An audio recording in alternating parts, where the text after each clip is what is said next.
اس تو بڑے فاروق ستار صاحب معاملات کیا طے ہوں گے؟ یعنی کس طرح کی ہائرارکی بنے گی؟ ویسے تو موجودہ گورنر صاحب کی وجہ سے ہی جدائیاں ہوئیں اور دوری ہوئی غالباً، اور اب تو چلے معاملات وہ حل بھی کروا رہے ہیں، تو ہائرارکی کا کیا ہوگا؟ کون اوپر ہوگا؟ اس معاملے میں کوئی ڈیڈ لاک تو نہیں ہے اس وقت؟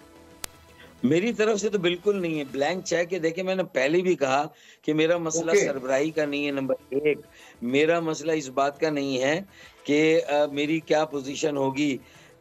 میں سب سے زیادہ جو انٹرسٹڈ ہوں، بنیادی بات کہ بھئی کاموں کی تقسیم کیا ہوگی، یہ بھی میرا جھگڑا اور مسئلہ نہیں ہے۔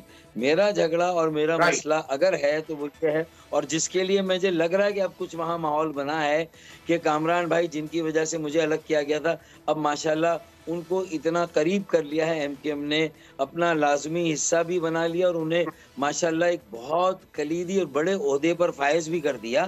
تو اور وہ پھر خود اب سب کو ملانے پر بھی لگ گئے، جو کہ ظاہر ہے 2.5 سال سے میں کام کر رہا تھا۔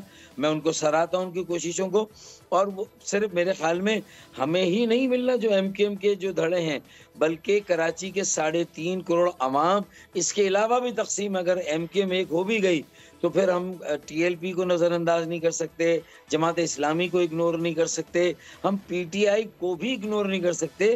اور اگر پیپلز بالکل، پارٹی نے اپنے قد سے زیادہ صوبہ خود مختاری کے نام پہ یہاں کے بھی سارے وسائل، اقتدار، اختیار کو اپنے جو ہے وہ گھر کی لانڈی بنا لیا ہے، اور ایک غلاموں کی طرح، سوتیلی ماں کی طرح سندھ کے شہروں کے عوام کے ساتھ سلوک ہے۔ پھر سندھ کے دیہی علاقوں کو بھی 2000 ارب روپے کا جو بجٹ ملا این ایف سی میں، اضافی بجٹ، جی جو جی، اضافی وسائل ملے، وہ بھی 2000 ارب روپے 10-15 سالوں میں کہاں گئے، اس کا بھی کوئی حساب نہیں ہے۔